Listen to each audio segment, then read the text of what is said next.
ॐ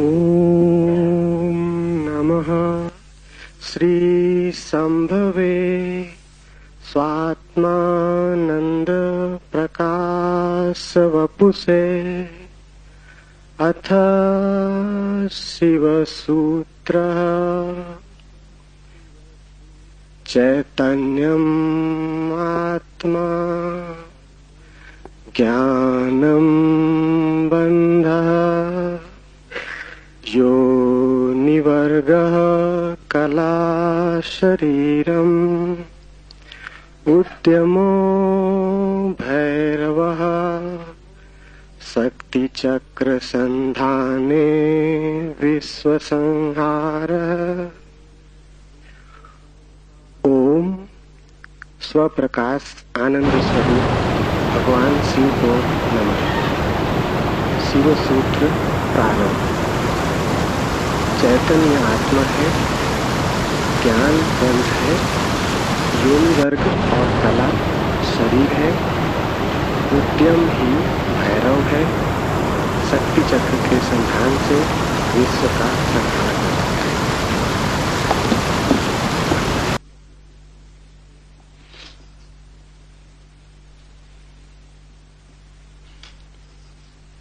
जीवन सत्य की खोज दो मार्गों से हो सकती। एक पुरुष का मार्ग है आक्रमण का, हिंसा का, छीन झपट का।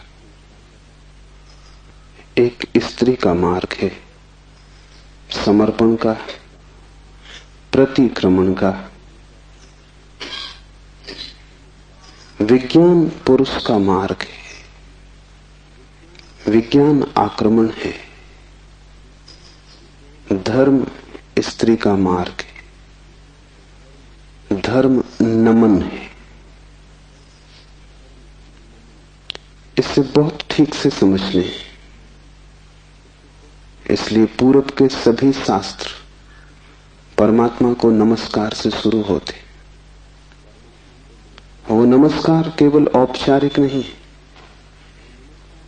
वो केवल एक परंपरा और रीति नहीं।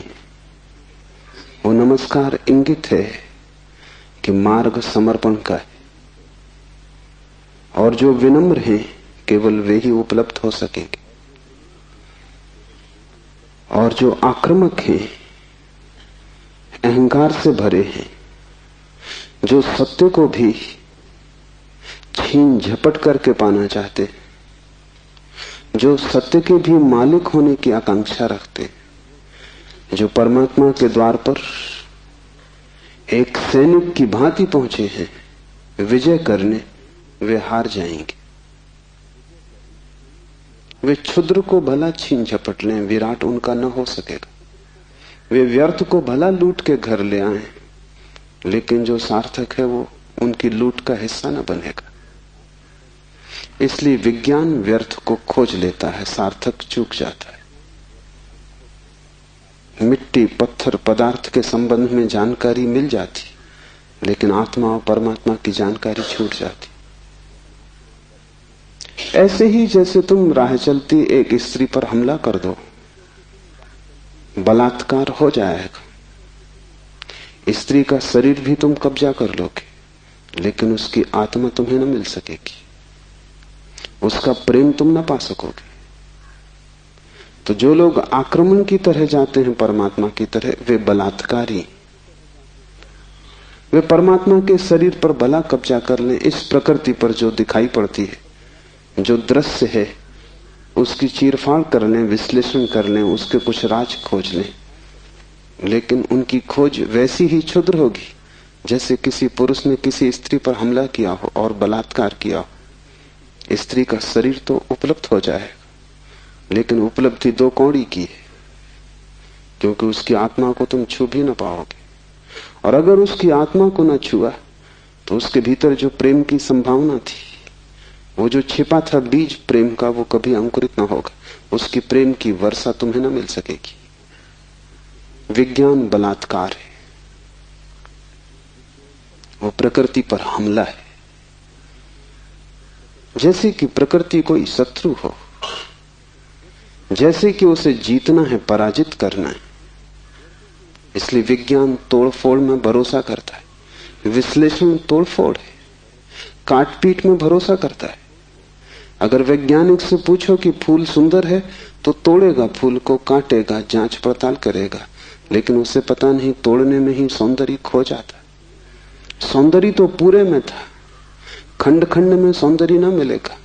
हाँ, रासायनिक तत्व मिल जाएंगे, किन चीजों से फूल बना है, किन पदार्थों से बना है, किन खनिज और द्रव्यों से बना है, वो सब मिल जाएगा। तुम बोतलों में अलग अलग फूल के खंडों को इकट्ठा करके लेबल लगा दोगे, तुम कहोगे ये केमिकल्स हैं, ये पदार्थ हैं, इनसे मिलकर फूल बना था। लेकिन तुम एक भी ऐसी बोतल न भर पाओगे जिसमें तुम कह सको ये सौंदर्य है जो फूल में भरा था। सौंदर्य तिरोहित हो जाएगा। अगर तुमने फूल पर आक्रमण किया तो फूल की आत्मा तुम्हें न मिलेगी, शरीर ही मिलेगा। विज्ञान इसलिए आत्मा में भरोसा नहीं करता। भरोसा करे भी कैसे? इतनी चेष्टा के बाद भी आत्मा की कोई झलक नहीं मिलती। झलक मिलेगी ही नहीं, इसलिए नहीं कि आत्मा नहीं, बल्कि तुमने जो ढंग चुना है वो आत्मा को पाने का ढंग नहीं। तुम जिस द्वार से प्रवेश किए हो वो क्षुद्र को पाने का द्वार है। आक्रमण से जो बहुमूल्य है वो नहीं मिल सकता। जीवन का रहस्य तुम्हें मिल सकेगा अगर नमन के द्वार से तुम गए, अगर तुम झुके, तुमने प्रार्थना की, तो तुम प्रेम के केंद्र तक पहुंच पाओगे। परमात्मा को रिझाना करीब करीब एक स्त्री को रिझाने जैसा है। उसके पास अति प्रेमपूर्ण, अति विनम्र, प्रार्थना से भरा हृदय चाहिए। और जल्दी वहां नहीं है। तुमने जल्दी की कि तुम चूके, वहां बड़ा धैर्य चाहिए। तुम्हारी जल्दी और उसका हृदय बंद हो जाएगा, क्योंकि जल्दी भी आक्रमण की खबर। इसलिए जो परमात्मा को खोजने चलते हैं उनके जीवन का ढंग दो शब्दों में समाया हुआ है, प्रार्थना और प्रतीक्षा। प्रार्थना से शास्त्र शुरू होते हैं और प्रतीक्षा पर पूरे होते हैं। प्रार्थना से खोज इसलिए शुरू होती। इस शास्त्र का पहला चरण है ओम स्वप्रकाश आनंद स्वरूप भगवान शिव को नमन। और अब शिव सूत्र प्रारंभ। इस नमन को बहुत गहरे उतर जाने दें, क्योंकि अगर द्वार ही चूक गया तो पीछे महल की जो मैं चर्चा करूंगा वो समझ में ना आएगी। पुरुष को थोड़ा हटाएं, आक्रामक वृत्ति को थोड़ा दूर करें। ये समझ कुछ बुद्धि से आने वाली नहीं, हृदय से आने वाली है। ये समझ कुछ तुम्हारे तर्क पर निर्भर न करेगी, ये तुम्हारे प्रेम पर निर्भर करेगी। इस शास्त्र को तुम समझ पाओगे, लेकिन वो समझ ऐसी न होगी जैसे कोई गणित को समझता है। वो समझ ऐसी होगी जैसे कोई काव्य को समझता है। कविता पर तुम झपट नहीं पड़ते, तुम कविता का धीरे धीरे स्वाद लेते हो, चुस्की लेते हो, जैसे कोई चाय को पीता है। तुम उसे गटक नहीं चाहते, वो कोई कड़वी दवा नहीं है। तुम उसका स्वाद लेते हो, चुस्की लेते हो, धीरे धीरे उसके स्वाद को लीन होने देते हो। और एक ही कविता को समझना हो तो बहुत बार पढ़ना पड़ता है। एक गणित को तुमने एक बार समझ लिया, फिर दोबारा करने की कोई जरूरत नहीं रह जाती। गणित समाप्त हो गया। कविता कभी भी समाप्त नहीं होती, क्योंकि हृदय का कोई और छोर नहीं। और तुम जितना ही प्रेम करते हो उतना ही उद्घाटित होता है। इसलिए पूर्व में हम शास्त्र का अध्ययन नहीं करते, हम शास्त्र का पाठ करते। अध्ययन शास्त्र का हो भी नहीं सकता। अध्ययन का अर्थ है एक बार समझ लिया फिर कचरे में फेंक दिया। जैसे कि बात खत्म होगी, जब समझ ही लिया तब दोबारा क्या करना है। पाठ का अर्थ होता है समझ बुद्धि की होती तो एक बार में पूरी हो जाती, इसकी तो चुस्कियां बार बार लेनी पड़ेंगी। इसे तो जाने अनजाने न मान कितनी बार दोहराना पड़ेगा। इसे बहुत से भाव क्षणों में, बहुत सी मनोदशाओं में, कभी सुबह जब सूरज उगता है तब, कभी रात जब सब अंधकार हो जाता है तब, कभी मन जब प्रफुल्लित होता है तब, और कभी मन जब उदासी से भरा होता है तब, विभिन्न चित्त की दशाओं में, विभिन्न मनोक्षणों में इसमें उतरना होगा। तब इसके सभी पहलू धीरे धीरे प्रकट होंगे। फिर भी तुम इसे चुकता न कर पाओगे। कोई शास्त्र कभी चुकता नहीं। जितना ही तुम पाओगे कि खोज लिया, उतना ही तुम पाओगे खोज के लिए और भी ज्यादा बाकी रह गया। जितने तुम गहरे उतरोगे पाओगे गहराई बढ़ती चली जाती है। शास्त्र को कभी पाठ ही चुका नहीं पाता। पाठ का मतलब ही यही है कि बार बार, बहुत बार। पश्चिम इस बात को समझ भी नहीं पाता। उनकी पकड़ के बाहर है कि लोग गीता को हजारों साल से क्यों पढ़ रहे हैं, और एक ही आदमी रोज सुबह उठ के गीता पढ़ लेता है। पागल हो गया है। उनको ख्याल में नहीं कि पाठ की प्रक्रिया हृदय में उतारने की प्रक्रिया है। उसका समझ से बहुत वास्ता नहीं है, स्वाद से वास्ता है। तर्क और गणित और हिसाब से उसका कोई भी संबंध नहीं है। उसका संबंध तो अपने हृदय को और उसके बीच की जो दूरी है उसको मिटाने से। धीरे धीरे हम इतने लीन हो जाएं उसमें कि पाठी और पाठ एक हो जाए। पता ही न चले कि कौन गीता है और कौन गीता का पाठी। ऐसे भाव से जो चले, ये स्त्री का भाव है।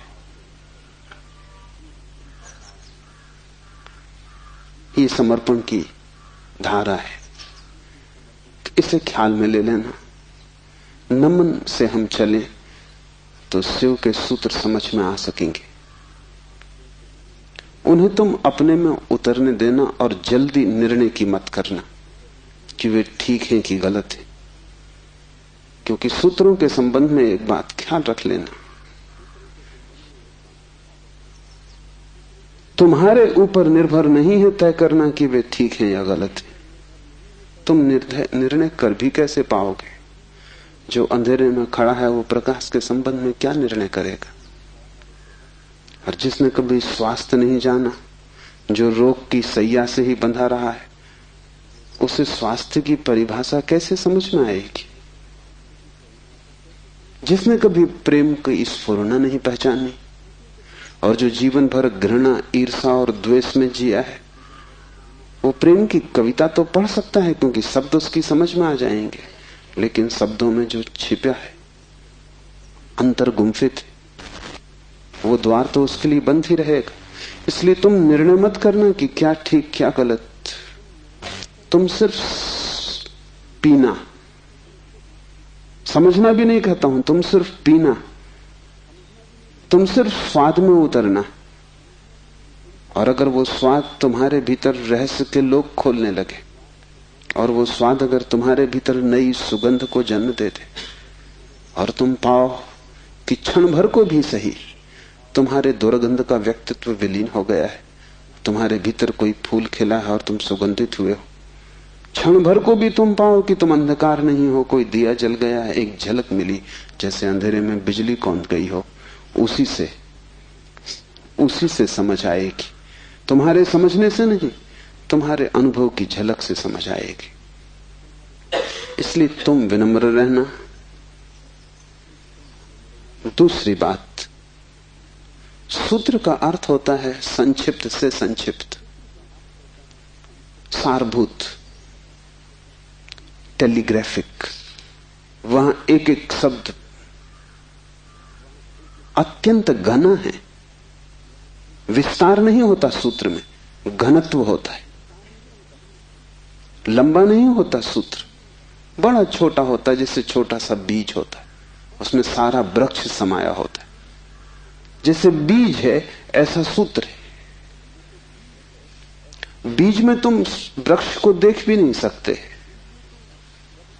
देखना भी चाहोगे तो बीज में तुम वृक्ष को पाओगे नहीं, क्योंकि उसके लिए बड़ी गहरी आंखें चाहिए जो बीज में वृक्ष को देख ले, जो वर्तमान में भविष्य को देख ले, जो आज कल को देख ले, जो दृश्य से अदृश्य को खोज ले। बड़ी पैनी आंखें चाहिए। वैसी पैनी आंखें तुम्हारे पास अभी नहीं है। अभी तो तुम्हें बीज बीज ही दिखाई पड़ेगा। वृक्ष को देखना हो तो बीज को तुम्हें बोना पड़ेगा, और कोई रास्ता तुम्हारे पास देखने का नहीं है। और जब बीज टूटेगा जमीन में और वृक्ष अंकुरित होगा, तभी तुम पहचान पाओगे। ये सूत्र बीज है, इन्हें तुम्हें अपने हृदय में बोना होगा। तुम अभी निर्णय मत करना, क्योंकि अभी तुमने अगर बीज पे निर्णय लिया तो तुम इसे फेंक ही दोगे, कचरा कूड़ा मालूम पड़ेगा। बीज में कंकड़ पत्थर में कोई ज्यादा फर्क नहीं है। कभी कभी तो कंकड़ पत्थर ज्यादा चमकीले, रंगीन, खूबसूरत, कीमती होते, लेकिन बीज और कीमती से कीमती कोहिनूर में भी एक फर्क है कि तुम कोहिनूर को बो दो तो उसमें से कुछ पैदा ना होगा। वो कीमती कितना ही वो मुर्दा है,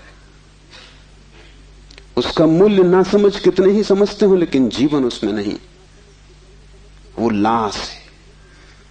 और बीज कुरूप भी दिखाई पड़ता हो, कोई उसकी कीमत भी ना हो, लेकिन उसमें जीवन छिपा है। तुम उससे बो दो, उससे विराट वृक्ष पैदा होगा।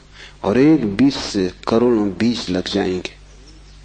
एक छोटा सा बीज इस सारे विश्व को पैदा कर सकता है, क्योंकि एक बीज से करोड़ों बीज पैदा होते हैं, फिर करोड़ों बीज से, हर बीज से करोड़ बीज पैदा होते हैं। एक छोटे बीज में सारे विश्व का ब्रह्मांड समा सकता है। सूत्र बीज है, उसके साथ जल्दी नहीं की जा सकती। उसको बोओगे हृदय में और अंकुरित होगा, फूल लगेंगे, तभी तुम जान पाओगे, तभी निर्णय लिया जा सकता है। तीसरी बात, इसके पहले कि हम शुरू करें, धर्म महान क्रांति है। धर्म के नाम से तुमने जो समझा हुआ है उसका धर्म से ना के बराबर संबंध है। इसलिए शिव के सूत्र तुम्हें चौंकाएंगे भी, तुम भयभीत भी होगे, डरोगे भी, क्योंकि तुम्हारा धर्म डगमगाएगा। तुम्हारा मंदिर, तुम्हारी मस्जिद, तुम्हारे गिरजे, अगर ये सूत्र तुमने समझे तो गिर जाएंगे। तुम उन्हें बचाने की कोशिश में मत लगना, क्योंकि वे बचे भी रहें तो भी उनसे तुम्हें कुछ भी मिला नहीं। तुम उनमें जी ही रहे हो और तुम मुर्दा हो। मंदिर काफी सजे हैं, लेकिन तुम्हारे जीवन में कोई भी खुशी की किरण नहीं। मंदिर में काफी रोशनी, उससे तुम्हारे जीवन का अंधकार नहीं मिटता। तो उससे भयभीत मत होना, क्योंकि सूत्र तुम्हें कठिनाई में तो डालेंगे ही, क्योंकि शिव कोई पुरोहित नहीं है। पुरोहित की भाषा तुम्हें हमेशा संतोषदायी मालूम पड़ती, क्योंकि पुरोहित को तुम्हारा शोषण करना है। पुरोहित तुम्हें बदलने को उत्सुक नहीं है। तुम जैसे हो ऐसे ही रहो, इसी में उसका लाभ है। तुम जैसे हो रुग्ण बीमार, ऐसे ही रहो, इसी में उसका व्यवसाय है। मैंने सुना है एक डॉक्टर ने अपने लड़के को पढ़ाया, पढ़ लिख के घर आया, पिता ने कभी छुट्टी भी ना ली थी, तो उसने कहा कि अब तू मेरी कारोबार को संभाल और मैं 3 महीने विश्राम कर लूं। जीवन भर सिर्फ मैंने कमाया है, कभी विश्राम नहीं लिया। वो विश्व की यात्रा पर निकल गया। 3 महीने बाद लौटा तो उसने अपने लड़के से पूछा कि सब ठीक चल रहा है। उसके लड़के ने कहा कि बिल्कुल ठीक चल रहा है। आप हैरान होंगे कि जिन मरीजों को आप जीवन भर में ठीक न कर पाए, उनको मैंने 3 महीने में ठीक कर दिया। पिता ने सिर ठोक लिया। उसने कहा, मूढ़, वही हमारा व्यवसाय थे। क्या मैं उनको ठीक नहीं कर सकता था? तेरी पढ़ाई कहां से आती थी? उन्हीं पर आधार था, और भी बच्चे पढ़ लिख लेते, तूने सब खराब कर दिया। पुरोहित तुम जैसे हो रुग्ण बीमार तुम्हें वैसा ही चाहता है, उस पर ही उसका व्यवसाय है। शिव कोई पुरोहित नहीं है, शिव तीर्थंकर है, शिव अवतार है, शिव क्रांति दृष्टा है, पैगंबर है। वे जो भी कहेंगे वो आग है। अगर तुम जलने को तैयार हो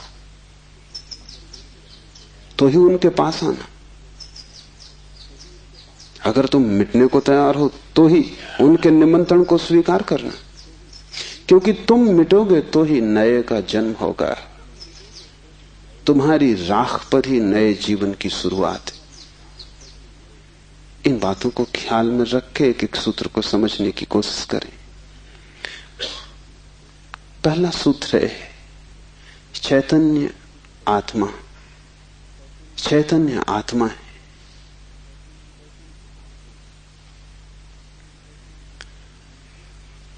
चैतन्य हम सभी हैं, लेकिन आत्मा का हमें कोई पता नहीं चलता। अगर चैतन्य ही आत्मा है तो हम सभी को पता चल जाना चाहिए। हम सब चैतन्य हैं, लेकिन चैतन्य आत्मा है, इसका क्या अर्थ होगा? पहला अर्थ, इस जगत में सिर्फ चैतन्य ही तुम्हारा अपना है। आत्मा का अर्थ होता है अपना, से सब पराया है। शेष कितना ही अपना लगे, पराया है। मित्र हो, परिजन हो, परिवार के लोग हो, धन हो, यश पद प्रतिष्ठा हो, बड़ा साम्राज्य हो, वह सब जिसे तुम कहते हो मेरा, वहां धोखा है, क्योंकि वो सभी मृत्यु तुमसे छीन लेगी। मृत्यु कसौटी है, कौन अपना है कौन पराया है। मृत्यु जिससे तुम्हें अलग कर दे वो पराया था, और मृत्यु तुम्हें जिससे अलग न कर पाए वो अपना था। आत्मा का अर्थ है जो अपना है। लेकिन जैसे ही हम सोचते हैं अपना, वैसा ही दूसरा प्रवेश कर जाता है। अपने का मतलब ही होता है कोई दूसरा जो अपना है। तुम्हें यह ख्याल ही नहीं आता कि तुम्हारे अतिरिक्त तुम्हारा अपना कोई भी नहीं, हो भी नहीं सकता है। और जितनी देर तुम भटके रहोगे इस धारा में कि कोई दूसरा अपना है, उतने दिन व्यर्थ गए, उतना जीवन अकारण बीता, उतना समय तुमने सपने देखे, उतने समय में तुम जाग सकते थे, मोक्ष तुम्हारा होता, तुमने कचरा इकट्ठा किया।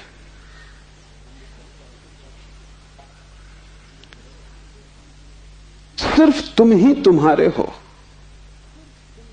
यह पहला सूत्र। मेरे अतिरिक्त मेरा कोई भी नहीं, ये बड़ा क्रांतिकारी सूत्र है, बड़ा समाज विरोधी, क्योंकि समाज जीता इसी आधार पर है कि दूसरे अपने हैं, जाति के लोग अपने हैं, देश के लोग अपने हैं। मेरा देश, मेरी जाति, मेरा धर्म, मेरा परिवार, मेरे का सारा खेल। समाज जीता है मेरी की धारणा पर। इसलिए धर्म समाज विरोधी तत्व है। धर्म समाज से छुटकारा है, दूसरे से छुटकारा है। और धर्म कहता है कि तुम्हारे अतिरिक्त तुम्हारा और कोई भी नहीं। ऊपर से देखने पर बड़ा स्वार्थी वचन मालूम पड़ेगा, क्योंकि ये बात हुई कि बस हम ही अपने हैं, तो तत्क्षण हमें लगता है ये तो स्वार्थ की बात हुई। ये स्वार्थ की बात नहीं। अगर ये तुम्हें ख्याल में आ जाए तो ही तुम्हारे जीवन में परार्थ और परमार्थ पैदा होगा, क्योंकि जो अभी आत्मा के भाव से ही नहीं भरा है उसके जीवन में कोई परार्थ और कोई परमार्थ नहीं हो सकता। तुम कहते हो दूसरों को मेरा, लेकिन मेरा कह के तुम करते क्या हो? मेरा कह के तुम उन्हें चूसते हो। मेरा तुम्हारा शोषण का हिस्सा है, फैलाव है। जिसको भी तुम मेरा कहते हो तुम उसे गुलाम बनाते हो, तुम उसे अपने परिग्रह में परिवर्तित कर देते हो। मेरी पत्नी, मेरा पति, मेरा बेटा, मेरा पिता, तुम करते क्या हो? इस मेरे के पीछे, इस मेरे के पर्दे के पीछे तुम्हारे संबंध का मूल आधार क्या है? तुम चूसते हो, तुम शोषण करते हो, तुम दूसरे का उपयोग करते हो।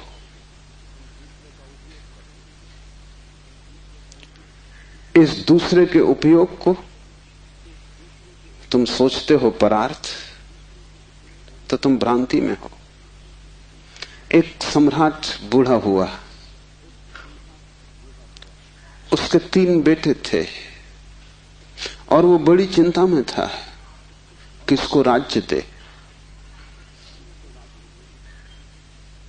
तीनों ही योग्य और कुशल थे, तीनों ही समान गुणधर्मा थे, इसलिए बड़ी कठिनाई हुई। उसने एक दिन तीनों बेटों को बुलाया और कहा कि पिछले पूरे वर्ष में तुमने जो भी कृत्य महानतम किया हो, एक कृत्य जो पूरे वर्ष में महानतम हो, वो तुम मुझे कहो। बड़े बेटे ने कहा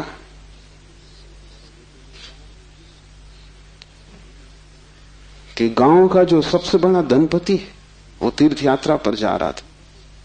उसने करोड़ों रुपए के हीरे जवाहरात बिना गिने, बिना किसी हिसाब किताब के, बिना किसी दस्तखत लिए मेरे पास रख दिए और कहा कि जब मैं लौट आऊंगा तीर्थ यात्रा से मुझे वापस लौटा देना। चाहता मैं तो पूरे भी पा जा सकता था, क्योंकि न कोई लिखा पड़ी थी, न कोई गवाह था। इतना भी न करता तो थोड़े बहुत बहुमूल्य हीरे में बचा लेता तो कोई कठिनाई न थी, क्योंकि उस आदमी ने ना तो गिने थे और ना कोई संख्या रखी थी। लेकिन मैंने सब जैसी की जैसी थैली वापस लौटा दी। पिता ने कहा तुमने भला किया, लेकिन मैं तुमसे पूछता हूं कि अगर तुमने कुछ रख लिए होते तो तुम्हें पश्चाताप, गिलानी, अपराध का भाव पकड़ता या नहीं? उस बेटे ने कहा निश्चित पकड़ता। तो बाप ने कहा इसमें परोपकार कुछ भी ना हुआ, तुम सिर्फ अपने पश्चाताप, अपनी पीड़ा से बचने के लिए ये किए हो। इसमें परोपकार क्या हुआ?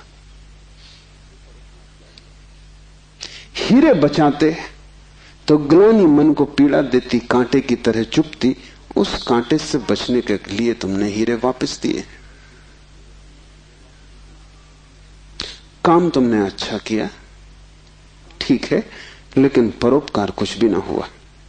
उपकार तुमने अपना ही किया है। दूसरा बेटा थोड़ी चिंता में पड़ा और उसने कहा कि मैं राह के किनारे से गुजरता था और झील में सांझ के वक्त, जबकि वहां कोई भी न था, एक आदमी डूबने लगा।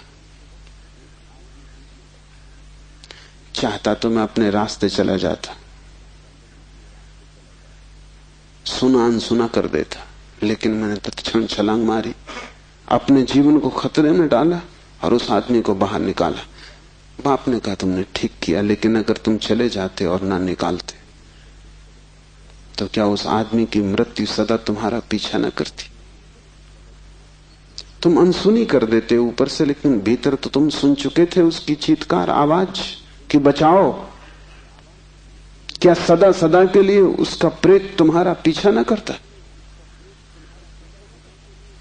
उसी भय से तुमने छलांग लगाई, अपने जान को खतरे में डाला, लेकिन परोपकार तुमने कुछ किया हो इस भ्रांति में पड़ने का कोई कारण नहीं।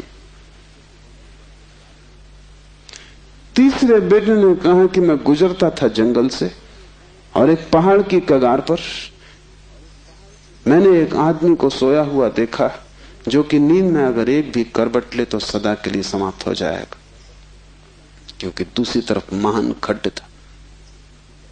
मैं उस आदमी के पास पहुंचा और जब मैंने देखा कि वो कौन है तो वो मेरा जानी दुश्मन था।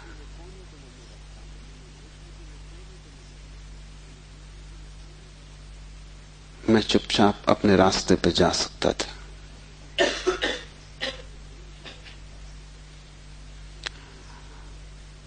या अगर मैं अपने घोड़े पर सवार उसके पास से भी गुजरता तो मेरे बिना कुछ किए शायद सिर्फ मेरे गुजरने के कारण वो करवट लेता और खड्ड में गिर जाता।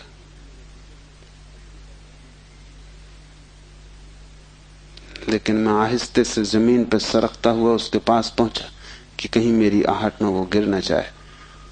और ये भी मैं जानता था कि वो आदमी बुरा है, मेरे बचाने में भी वो मुझे गालियां ही देगा। उसे मैंने हिलाया, आहिस्ते से जगाया, और वो आदमी गांव में मेरे खिलाफ बोलता फिर रहा है, क्योंकि वो आदमी कहता है मैं मरने ही वहां गया था। इस आदमी ने वहां भी मेरा पीछा किया। ये जीने तो देता ही नहीं, इसने मरने भी न दिया।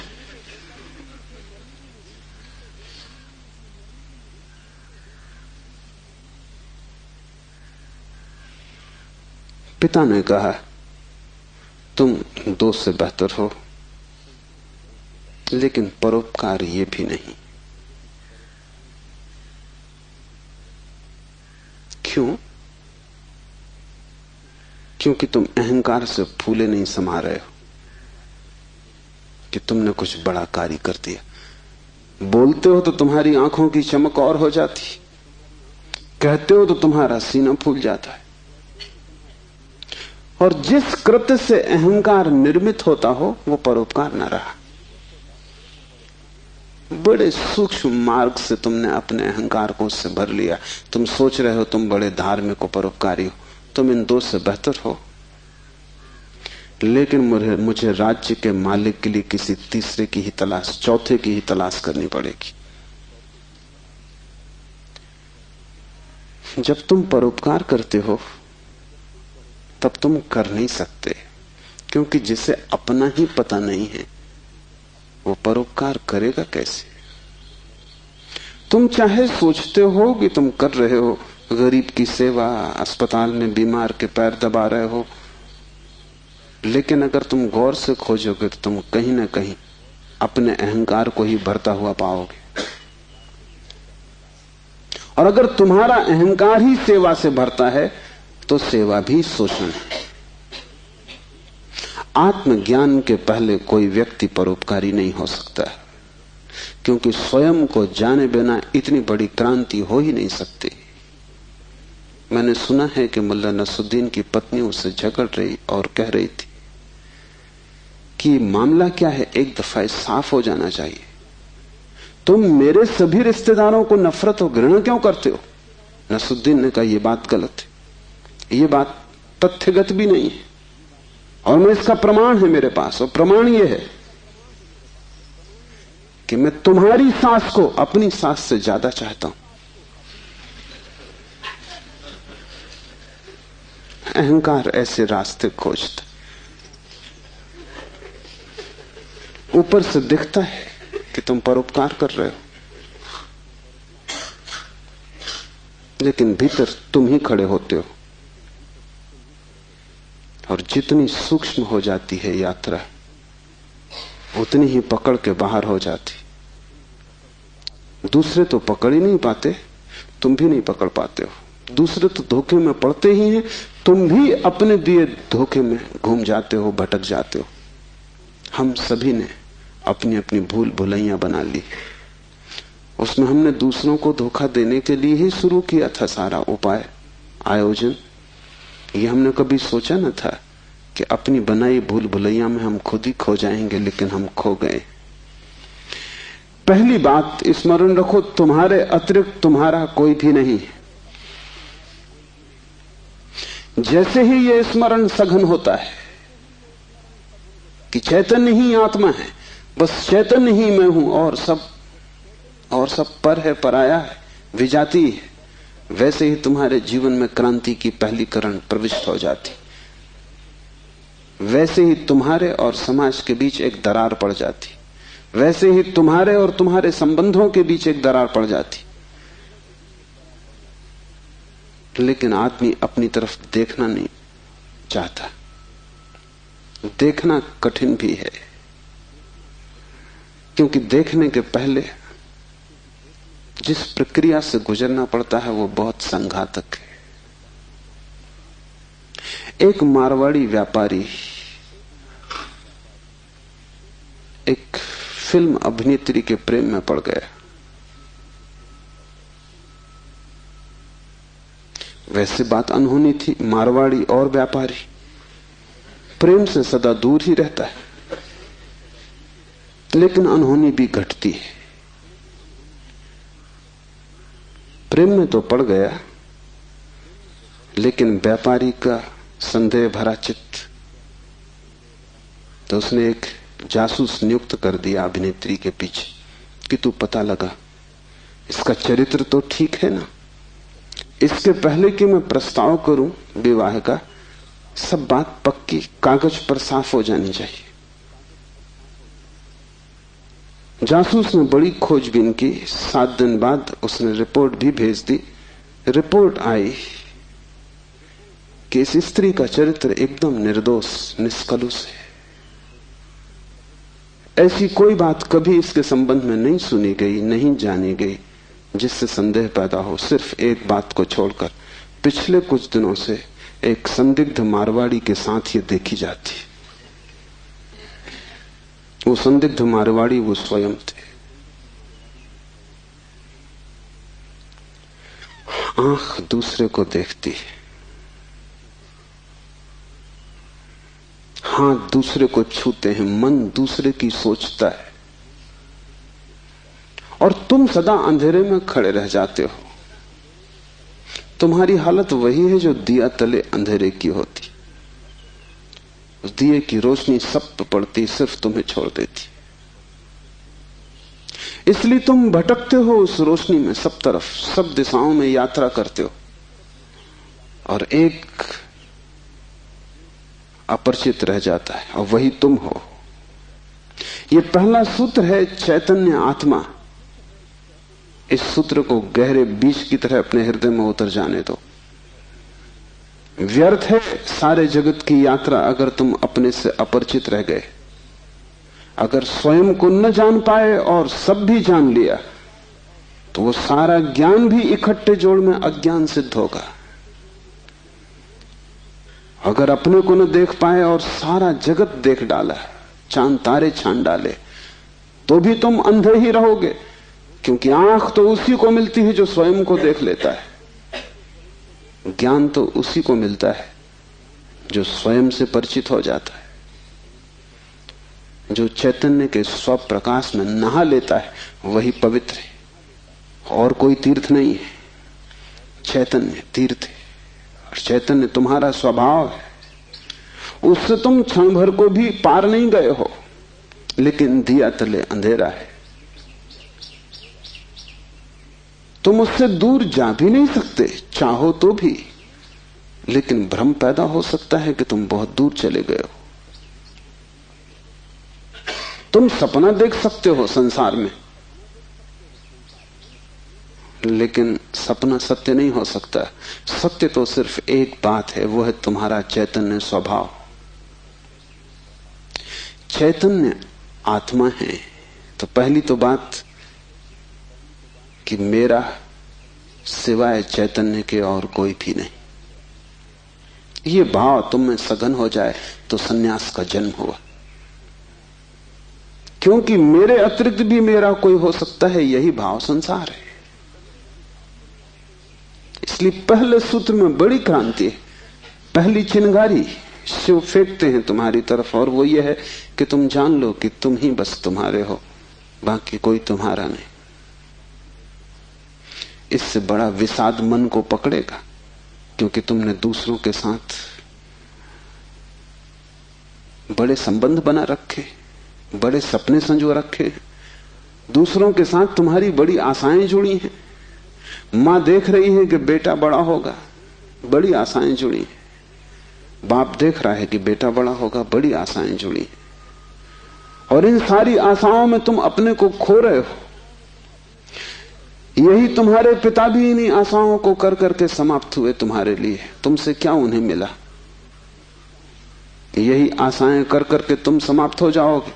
तुम्हारे बेटे से तुम्हें कुछ मिलेगा ना, और तुम्हारा बेटा भी यही मूर्खता जारी रखेगा, वो अपने बेटों से आशाएं करेगा। नहीं, अपनी तरफ देखो, न तो पीछे न आगे, कोई भी तुम्हारा नहीं है। कोई बेटा तुम्हें नहीं भर सकेगा, कोई संबंध तुम्हारी आत्मा नहीं बन सकता। तुम्हारे अतिरिक्त तुम्हारा कोई मित्र नहीं। लेकिन तब बड़ा डर लगता है, क्योंकि लगता है कि तुम अकेले हो गए। और आदमी इतना भयभीत है कि गली से गुजरता है अकेले में तो भी जोर से गीत गाने लगता है। अपनी ही आवाज सुन के लगता है कि अकेला नहीं। ये तुम अपनी ही आवाज सुन रहे हो। बाप जब बेटे में अपने सपने रचा रहा है तो बेटे की कोई सहमति नहीं है। ये बाप खुद ही अकेले में सीटी बजा रहा है, इसलिए दुखी होगा कल, क्योंकि इसने जिंदगी भर सपने रचाए और ये सोचता है कि बेटा भी यही सपने देख रहा है। ये गलती में, बेटा अपने सपने देखेगा, तुम अपने सपने देख रहे हो। तुम्हारे बाप ने अपने सपने देखे थे, ये कहीं मिलते नहीं। हर बाप दुखी मरता है।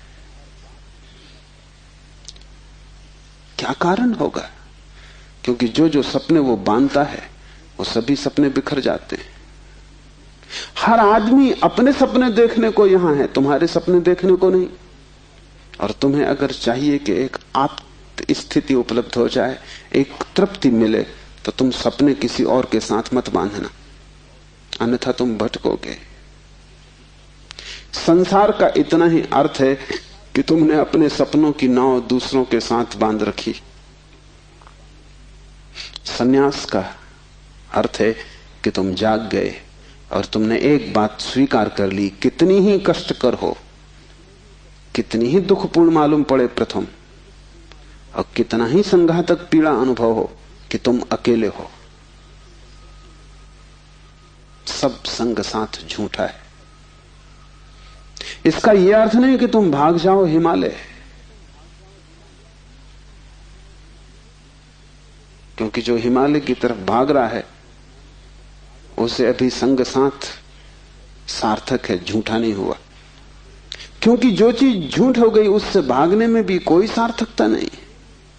कोई भी सुबह जाग के भागता तो नहीं कि सपना झूठा है, भागूं इस घर से।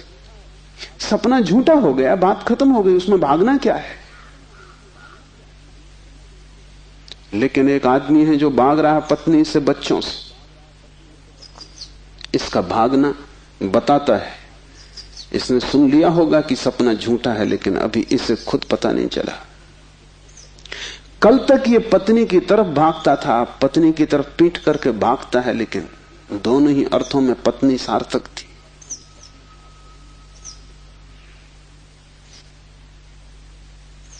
एक जैन संत हुए, गणेश वर्णी।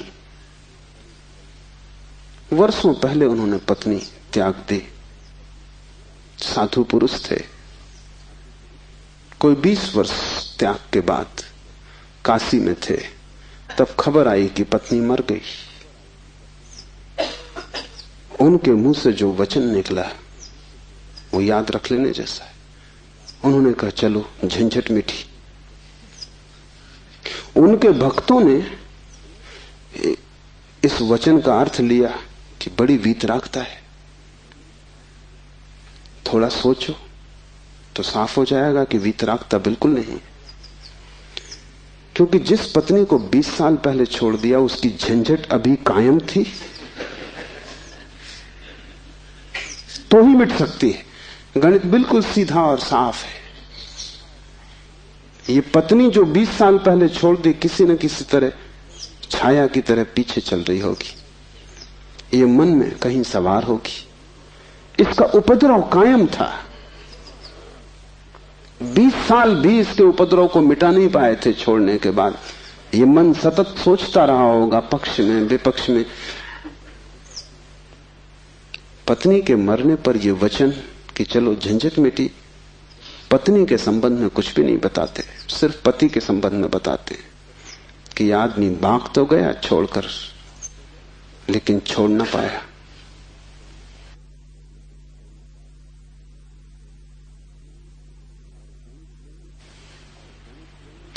और गणेश वर्णी साधु पुरुष थे, इसलिए थोड़ा सोच लेना, साधु पुरुष भी बड़ी भ्रांति में रह सकते हैं। उनके चरित्र में, आचरण में कोई भूल चूक न थी। वे मर्यादा के पुरुष थे, ठीक ठीक नियम से चलते थे। वहां कोई जरा भी दरार नहीं पा सकता, जरा त्रुटि नहीं पा सकता। सब आचरण ठीक था, साधुता पूरी थी। फिर भी भीतर कोई बात चूक गई। हिमालय पहुंच गए, झंझट सांस चली गई। फिर दूसरी बात भी समझ लेने जैसी है, और वो ये कि अगर पत्नी के मरने पर पहला ख्याल ही आया कि झंझट मिटी, तो कहीं जाने अनजाने अचेतन में पत्नी की मृत्यु की आकांक्षा भी छिपी रही होगी।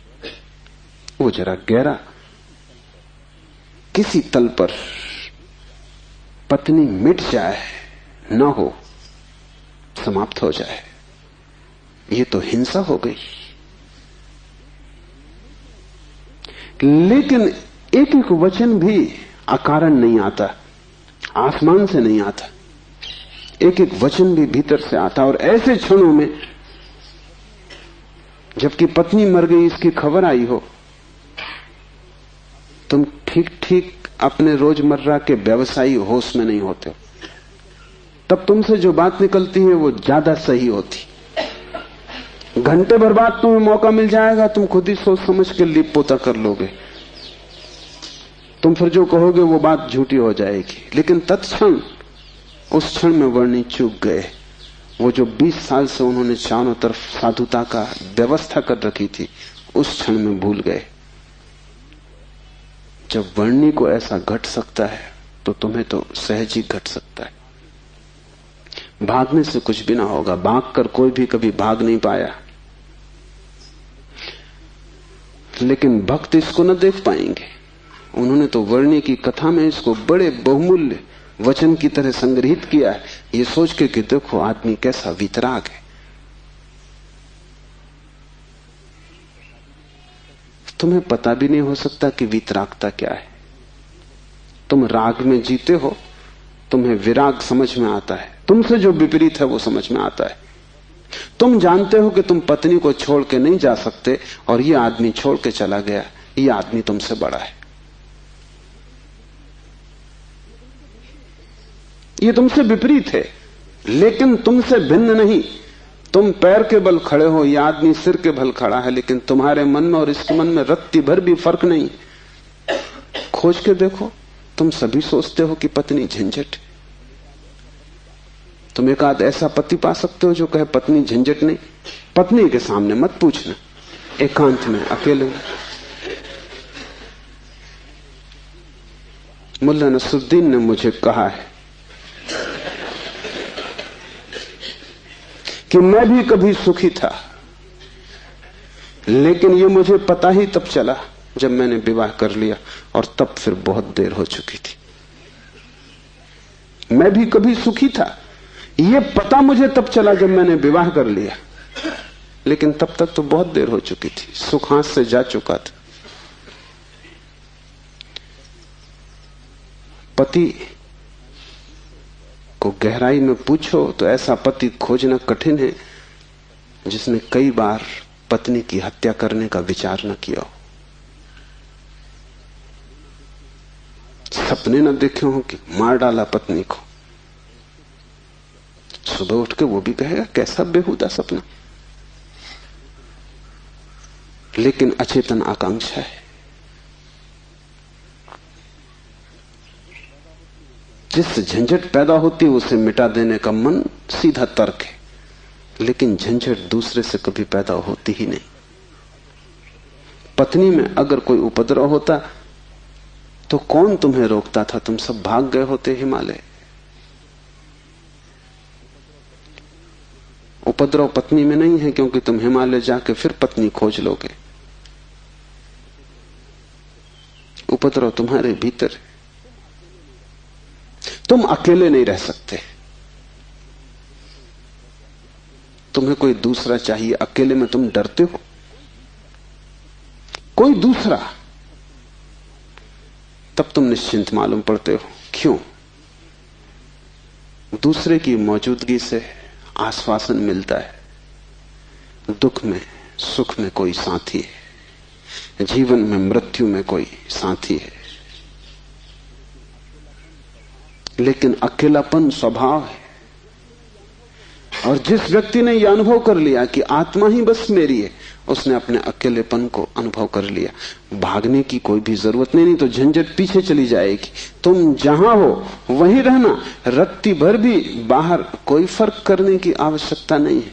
लेकिन भीतर तुम अकेले हो जाना, भीतर तुम कैवल्य को अनुभव करना कि मैं अकेला हूं, कोई संगी साथी नहीं।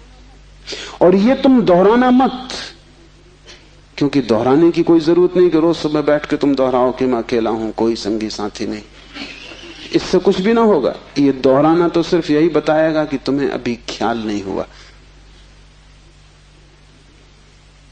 इसे समझना, ये तथ्य है कि तुम अकेले हो। समझने में अड़चन है, वही तपश्चर्या है। तप का अर्थ नहीं है कि तुम धूप में खड़े हो जाओ। आदमी को छोड़ के सभी पशु पक्षी धूप में खड़े, उनमें से कोई भी मोक्ष नहीं चला जा रहा है। और तप का अर्थ ये नहीं है कि तुम भूखे खड़े हो जाओ, अनशन कर लो, उपवास कर दो, क्योंकि आधी दुनिया वैसे ही भूखी मर रही है। कोई उपवास करके मोक्ष नहीं पहुंच जाता है। शरीर को गला दो, जला दो, उससे कुछ हल नहीं है। वो सिर्फ आत्महिंसा है और महानतम पाप है। और सिर्फ मूढ़ उस पाप में उतरते हैं। जिन्हें थोड़ा भी बोध है वो ऐसी नासमझियां ना करेंगे। दूसरे को भूखा मारना अगर गलत है तो खुद को भूखा मारना सही कैसे हो सकता है? दूसरे को सताना अगर हिंसा है तो खुद को सताना अहिंसा कैसे हो सकती है? सताने में हिंसा है, किसको तुम सताते हो इससे क्या फर्क पड़ता है? जो हिम्मतवर है वो दूसरे को सताते हैं, जो कमजोर है वो खुद को सताते हैं। क्योंकि दूसरे को सताने में एक खतरा है, दूसरा बदला लेगा। खुद को सताने में वो खतरा भी नहीं है, कौन बदला लेगा? कमजोर अपने को सताते हैं। तुमने कभी ख्याल किया, अगर पुरुष नाराज हो जाए तो वो पत्नी को पीटता, अगर पत्नी नाराज हो वो खुद को पीटती। ये जो पत्नी है ये साधुओं का प्रतीक है। कमजोर अपने को पीट लेता, क्या करे? ताकतवर दूसरे को पीटता है, क्योंकि उसमें खतरा तो है ही कि दूसरा क्या करेगा कौन जाने। कमजोर आत्महिंसक हो जाता है और ताकतवर परहिंसक होता है। और धार्मिक वो है जो अहिंसक, न वो दूसरे को सताता है न खुद को सताता है। सताने की बात ही व्यर्थ है। तपश्चर्या का अर्थ है कि तुमने ये सत्य स्वीकार कर लिया कि तुम अकेले हो, कोई उपाय नहीं है संगी साथी का। तुम कितना ही चाहो, कितनी ही आंखें बंद करो, सपने देखो, तुम अकेले ही रहोगे। जन्मों जन्मों से तुमने घर बसाए, परिवार बसाए, मिटाए, लेकिन तुम अकेले ही रहे हो। तुम्हारे अकेलेपन में रत्ती भर फर्क नहीं पड़ता। जिसने ये जान लिया, स्वीकार कर लिया कि मैं अकेला हूं, उसके लिए इंगित है इस सूत्र में चैतन्य आत्मा है, वही तुम्हारा और कोई तुम्हारा नहीं। और दूसरी बात इस सूत्र में है, वो है चैतन्य।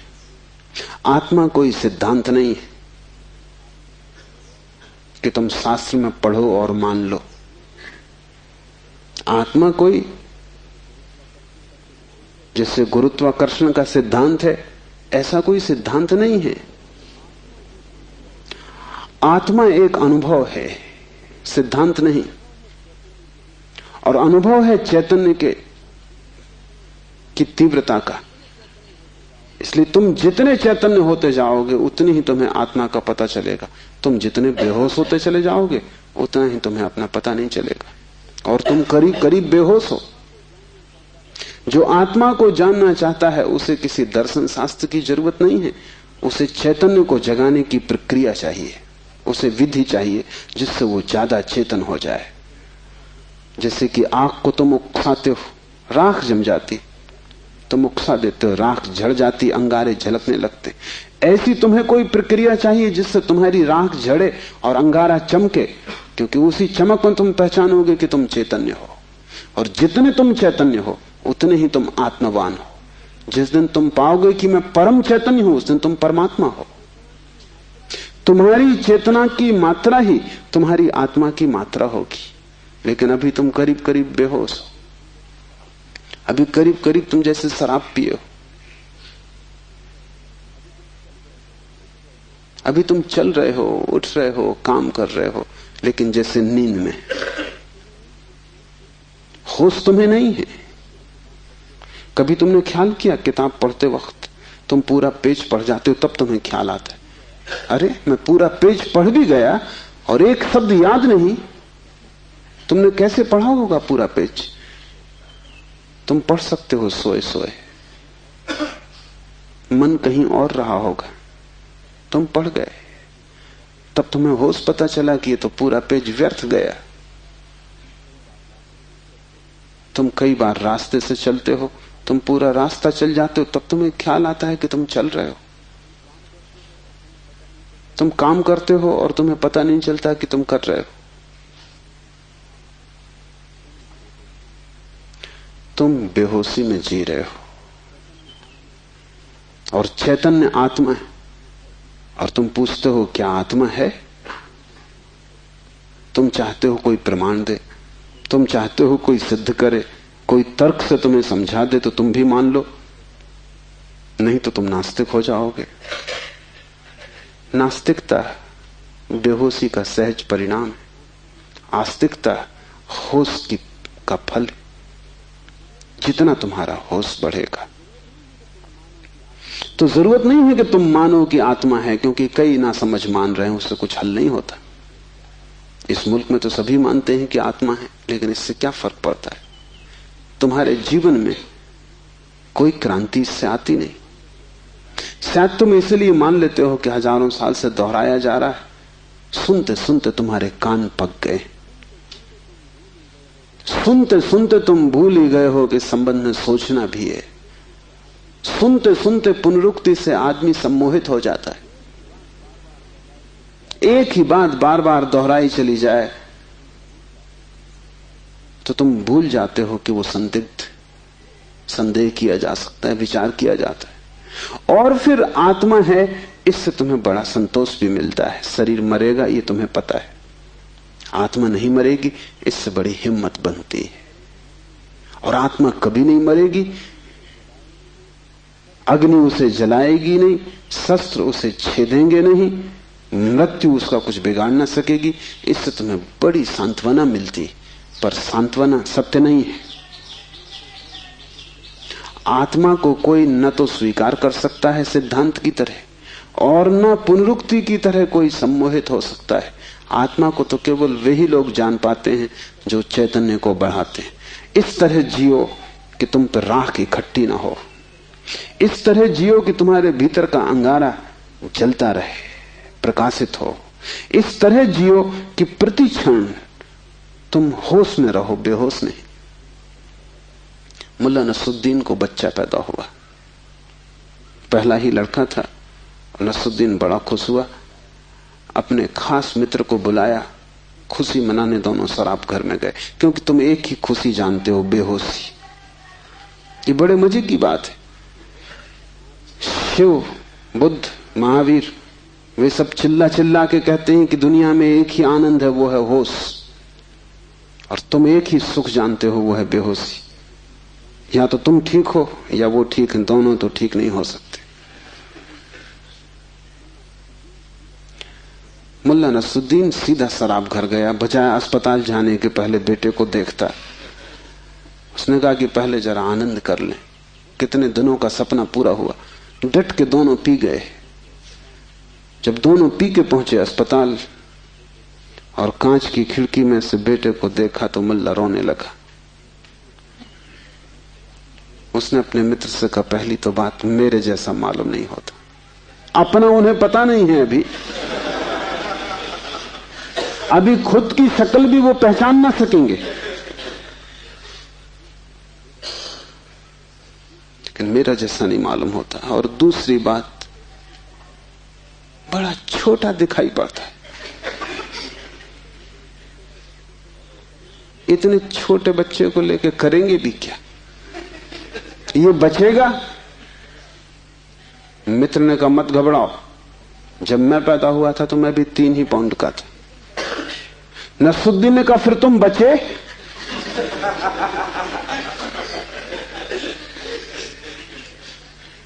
मित्र सोचने लगा, क्योंकि वो भी बेहोशी में था।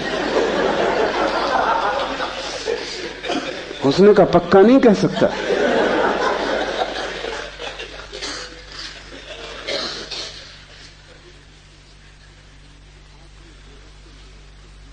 आदमी बेहोशी में है, उसके जीवन का सारा परिप्रेक्ष्य, उसकी सारी दृष्टि उसकी बेहोशी से भर जाती, सब धुआं धुआं हो जाता है। तुम कुछ भी ठीक से नहीं देख पाते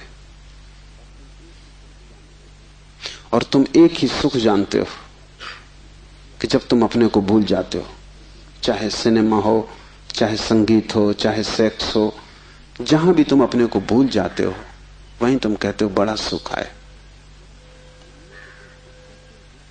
भूलने को तुम सुख कहते हो, विस्मरण को?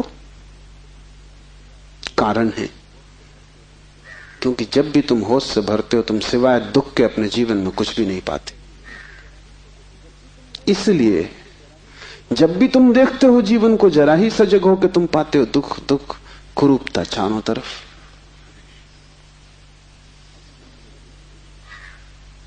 एक मेरे मित्र अविवाहित ही रह गए, उनसे मैंने पूछा कि क्या हुआ, कैसे चूक गए?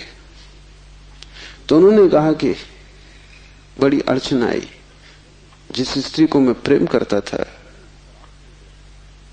जब मैं शराब पी लेता तब वो मुझे सुंदर मालूम पड़ती, तब मैं शादी करने को राजी, लेकिन तब वो राजी नहीं। और जब मैं होश में होता तब मैं राजी नहीं, तब वो राजी होती थी। इसलिए चूक गए, कोई उपाय ना हुआ, मेल ना हो सका। तुम जब भी आंख खोल कर देखोगे सब तरफ कुरूपता और दुख पाओगे। जब तुम बेहोश होते हो तब सब ठीक लगता है। इसलिए तुम्हें तकलीफ मालूम पड़ती, चैतन्य आत्मा असंभव। इसलिए दुख से गुजरना होगा। उसको ही तपश्चर्या कहा है। जब कोई व्यक्ति जागना शुरू करता है तो पहले तो उसे दुख में से ही गुजरना होगा, क्योंकि तुमने जन्मों जन्मों तक दुख अपने चारों तरफ निर्मित किए हैं। कौन उनसे गुजरेगा तुम अगर न गुजरे तो? इसको हमने कर्म कहा है। कर्म का कुल इतना ही अर्थ है कि जन्मों जन्मों तक हमने चारों तरफ दुख निर्मित किए, जाने अनजाने हमने दुख की फसल बोई है, काटेगा कौन? तो जब भी तुम होश में आते हो तुम्हें फसल दिखाई पड़ती, बड़ी लंबी, इस खेत से तुम्हें गुजरना पड़ेगा। डर के मारे तुम वहीं बैठ जाते हो, फिर आंख बंद करके शराब पी लेते हो कि ये तो बहुत झंझट का काम है। लेकिन जितनी तुम शराब पीते हो उतनी ये फसल बढ़ती जाती। हर जन्म तुम्हारे कर्म की श्रृंखला में कुछ और जोड़ जाता है, घटाता नहीं। तुम और भी गर्त में उतर जाते हो, नरक और करीब आ जाता है। होश से भरोगे तो पहला तो घटना ये घटने ही वाली है कि तुम्हारे जीवन में चारों तरफ दुख दिखाई पड़ेगा, नरक, क्योंकि तुमने वो निर्मित किया है। और अगर तुमने हिम्मत रखी, साहस रखा और तुम उस दुख से गुजर गए, तो जिस दुख से तुम सचेतन रूप से गुजर जाओगे वो फसल कट गई। उन दुखों से तुम्हें न गुजरना पड़ेगा फिर। और अगर एक बार तुम सारी दुख की श्रृंखला से गुजर जाओ, कर्म की श्रृंखला से, क्योंकि वो तुम्हारी आत्मा के चारों तरफ बंधी हुई जंजीरें, अगर तुम उन सब से गुजर जाओ और होश न खो और हिम्मत जारी रखो कि कोई फिक्र नहीं, जितना दुख मैंने पैदा किया है मैं गुजरूंगा, मैं अंत तक जाऊंगा।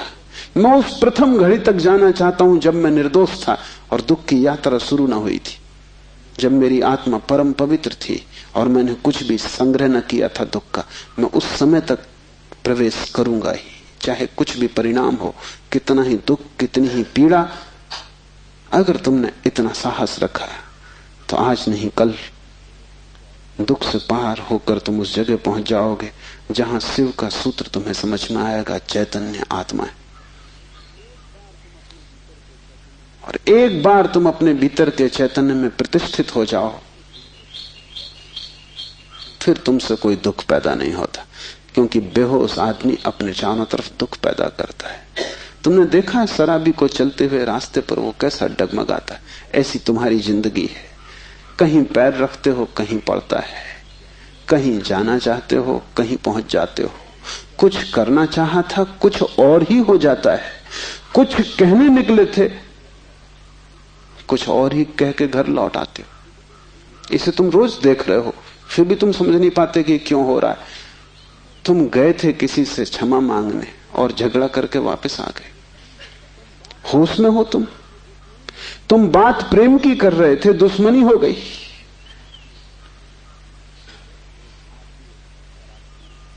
एक आदमी शराब पिए आकाश की तरफ देखता हुआ चला जा रहा था। एक कार उसके पास से निकली, बामुश्किल ड्राइवर बचा पाया। गाड़ी रोक के ड्राइवर ने कहा, महानुभाव, अगर आप नहीं देखते वहां जहां आप जा रहे हैं तो फिर आप वहीं चले जाएंगे जहां आप देख रहे हैं।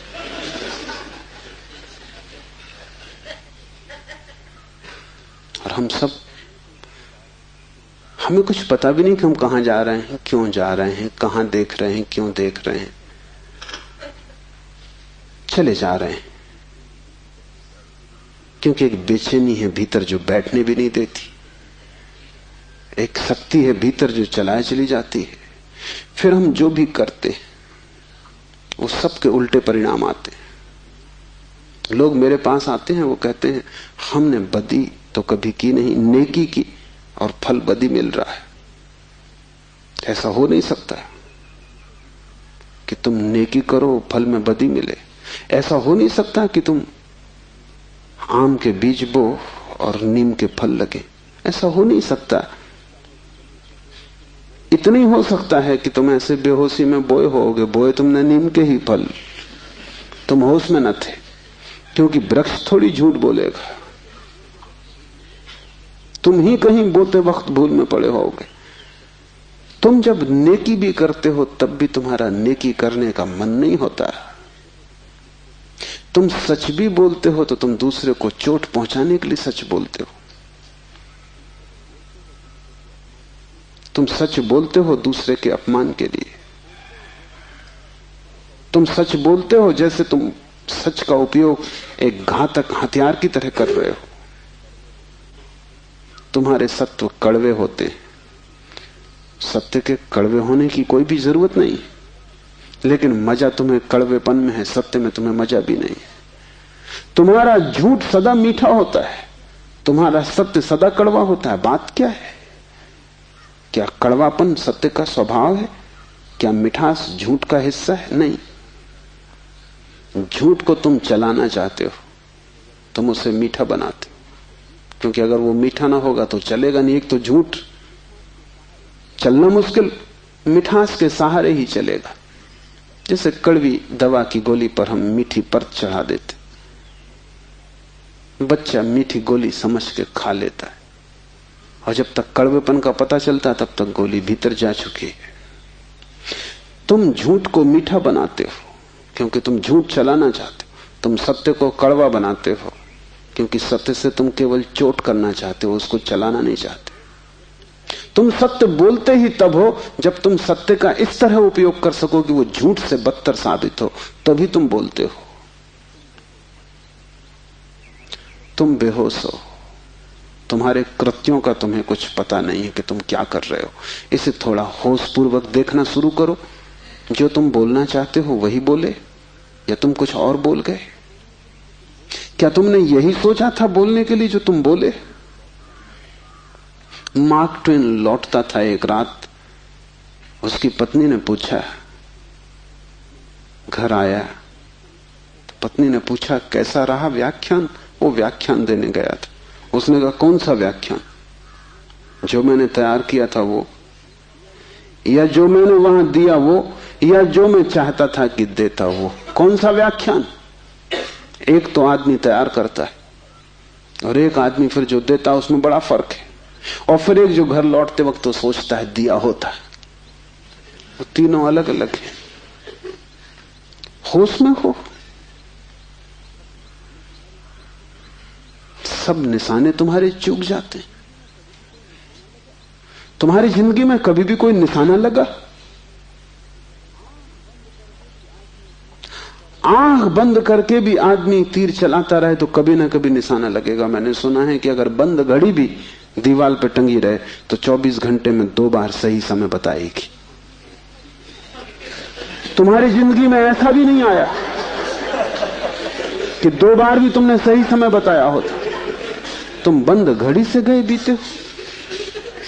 अंधेरे में भी आदमी तीर चलाता रहे तो कभी ना कभी निशान पे लग जाएगा। तुम खुली आंख से होश में प्रकाश में तीर चलाते हो, कभी निशाने पे नहीं लगता। क्या बात होगी? मुल्ला नसरुद्दीन को बड़ा शौक था हिरन की शिकार करने का। तीसरी बार जब वो शिकार करने जंगल पहुंचा और जंगल के विश्राम गृह में उसने अपना सामान रखा और तैयारी की, और जब सूटकेस खोला तो उसमें एक बड़ी फोटो रखी थी और पत्नी ने उस फोटो के नीचे लिखा था, मुल्ला हिरन इस तरह का होता है। उन्हें शिकार का शौक था लेकिन हिरन का पता नहीं था। तुम कुछ भी मार मूर के घर आ जाओगे, हिरन ठीक से फोटो देख लेना। तुम सब जगह चूक गए हो, वही तुम्हारे जीवन का दुख है। और चूकने का कुल कारण है कि तुम होश में नहीं हो। इसलिए जो भी करो होश पूर्वक करो। उठो तो भी होश पूर्वक, चलो तो भी होश पूर्वक। महावीर ने कहा है विवेक से चलो, विवेक से बैठो, विवेक से भोजन करो, विवेक से बोलो, विवेक से सो तक। महावीर से कोई पूछता है कि साधु कौन, तो महावीर ने कहा जो अमूर्छित है। और असाधु कौन, तो महावीर ने कहा जो मूर्छित है, जो सोया सोया जी रहा है वो असाधु, जो जागा जागा जी रहा है वो साधु। यही शिव कह रहे हैं, चैतन्य आत्मा। चैतन्य को बढ़ाओ, धीरे धीरे आत्मा की झलक तुम्हारे जीवन में आनी निश्चित है। दूसरा सूत्र है ज्ञानम बंधा। ज्ञान बंध है। बड़ी हैरानी का सूत्र है। ज्ञान के बहुत अर्थ हैं। एक तो जब तक तुम इस ज्ञान से भरे हो कि मैं हूं, तब तक तुम अज्ञान में रहोगे, क्योंकि मैं अज्ञान है, अहंकार अज्ञान है। जिस दिन तुम आत्मा से भरोगे उस दिन हूंपन तो रहेगा, मैंपन नहीं रहेगा। मैं हूं, इसमें से मैं तो कट जाएगा, सिर्फ हूं रहेगा। इसे थोड़ा प्रयोग करके देखो। कभी किसी वृक्ष के नीचे शांत बैठकर खोजो कि तुम्हारे भीतर मैं कहां है। तुम कहीं भी ना पाओगे। हूं तो तुम सब जगह पाओगे, मैं तुम कहीं भी ना पाओगे। सब जगह तुम्हें अस्तित्व मिलेगा, लेकिन अस्तित्व के साथ अहंकार तुम्हें कहीं भी ना मिलेगा। अहंकार तुम्हारी निर्मिति है, वो तुम्हारा बनाया हुआ है, वो झूठा है, वो असत्य है, उससे ज्यादा अप्रामाणिक और कुछ भी नहीं। वो काम चलाऊ है, उसकी संसार में जरूरत है, लेकिन उसकी सत्य में कहीं भी कोई स्थान नहीं। तो एक तो मैं हूं, ये ज्ञान बंध का कारण है। मेरा बोध हूपन का बोध नहीं। हूपन का बोध तो शुद्ध है, उसमें कोई सीमा नहीं है। जब तुम कहते हो हूं, तो तुम्हारे हूं में और वृक्ष के हूं में कोई फर्क होगा? तुम्हारे हूं में और मेरे हूं में कोई फर्क होगा? जब तुम सिर्फ हो तो नदियां, पहाड़, वृक्ष सभी एक हो गए। जैसे ही मैंने कहा मैं, वैसे ही मैं अलग हुआ। जैसे ही मैंने कहा मैं, वैसे ही तुम टूट गए। पर हो गए, अस्तित्व से मैं पृथक हो गया। हूंपन ब्रह्म है और मैं मनुष्य की अज्ञान दशा है। जब तुम जानते हो कि सिर्फ हूं, तब तुम्हारे भीतर केंद्र नहीं होता, तब सारा अस्तित्व एक हो जाता है। तब तुम उस लहर की तरह हो जो सागर में खो गई। अभी तुम उस लहर की तरह हो जो जम के बर्फ हो गई है, सागर से टूट गई है। ज्ञानम बंधा, पहला तो ज्ञान बंध है, इस बात का ज्ञान कि मैं हूं। दूसरा ज्ञान बंध है वो सब ज्ञान जो तुम बाहर से इकट्ठा कर लिए हो, जो तुमने शास्त्रों से चुराया है, जो तुमने सद्गुरुओं से उधार लिया है, जो तुम्हारी स्मृति है, वो सब बंधन है। उससे तुम्हें मुक्ति ना मिलेगी। इसलिए तुम पंडित से ज्यादा बंधा हुआ आदमी ना पाओगे। मेरे पास सब तरह के लोग आते हैं, सब तरह के मरीज, उसमें पंडित से ज्यादा कैंसर ग्रस्त कोई भी नहीं। उसका इलाज नहीं, वो ला इलाज है। उसकी तकलीफ यह है कि वो जानता है, इसलिए न वो सुन सकता न वो समझ सकता। तुम उससे कुछ बोलो, इसके पहले कि तुम बोलो उसने उसका अर्थ कर लिया है।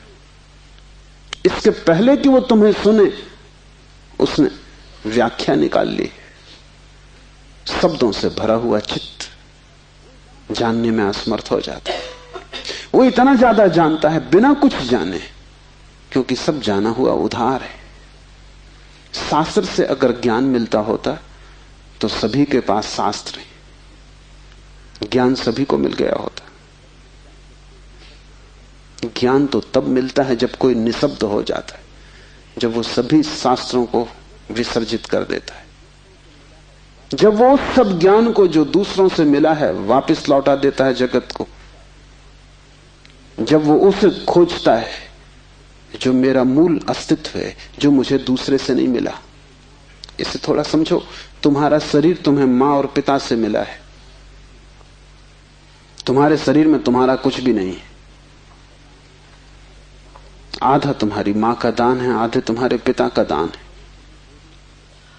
फिर तुम्हारा शरीर तुम्हें भोजन से मिला है, वो जो रोज तुम भोजन कर रहे हो।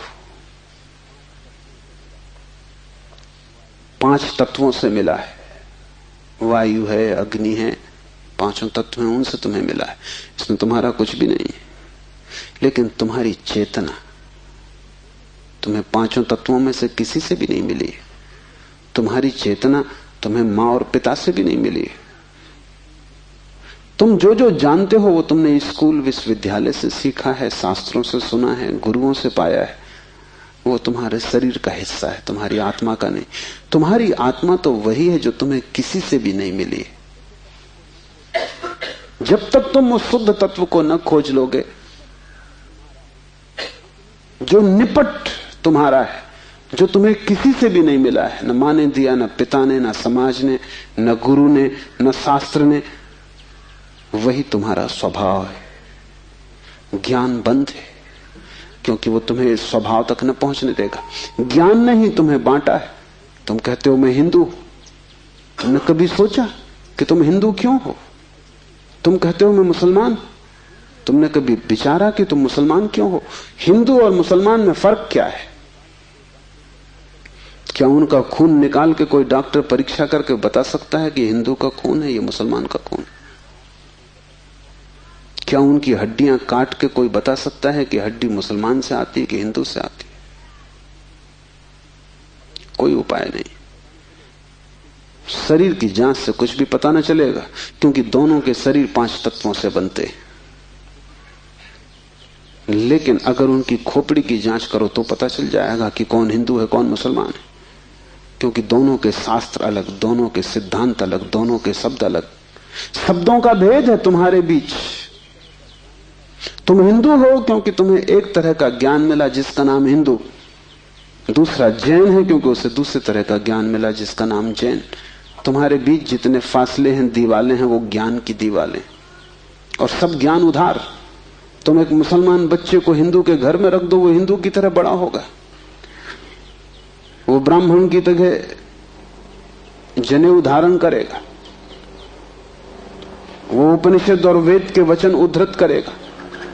और तुम एक हिंदू के बच्चे को मुसलमान के घर रख दो, वो कुरान की आयत दोहराएगा।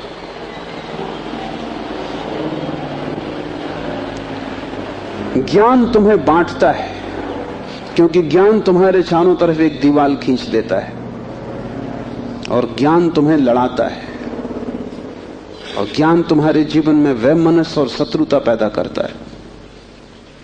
थोड़ी देर को सोचो, अगर तुम्हें कुछ भी ना सिखाया जाए कि तुम हिंदू हो या मुसलमान या जैन या पारसी, तो तुम क्या करोगे? तुम बड़े होगे एक मनुष्य की भांति। तुम्हारे बीच कोई दीवार ना होगी। दुनिया में कोई 300 धर्म है, 300 कारागृह है, और हर आदमी पैदा होते से एक कारागृह या दूसरे कारागृह में डाल दिया जाता है। और पंडित पुरोहित बड़ी चेष्टा करते हैं कि बच्चे पर जल्दी से जल्दी कब्जा हो जाए। उसको वो धर्म शिक्षा कहते हैं। उससे ज्यादा अधर्म और कुछ भी नहीं है। वो उसको धर्म शिक्षा कहते हैं। 7 साल के पहले बच्चे को पकड़ लें, क्योंकि 7 साल का बच्चा अगर बड़ा हो गया तो फिर पकड़ना रोज रोज मुश्किल होता जाएगा। और बच्चे को अगर थोड़ा भी बोध आ गया तो फिर वो सवाल उठाने लगेगा, और सवालों का जवाब पंडितों के पास बिल्कुल नहीं है। पंडित सिर्फ मूढ़ों को तृप्त कर पाते हैं। जितनी कम बुद्धि का आदमी हो, पंडित से उतनी जल्दी तृप्त हो जाता है। वो एक प्रश्न पूछता, उत्तर मिल जाता है। तुम जाते हो पंडित से पूछते हो संसार को किसने बनाया, वो कहता भगवान ने। तुम प्रश्न घर लौटाते हो बिना पूछे कि भगवान को किसने बनाया। अगर तुम दूसरा प्रश्न पूछते, पंडित नाराज हो जाता, क्योंकि उसका उसे भी पता नहीं, किताब में वो लिखा नहीं।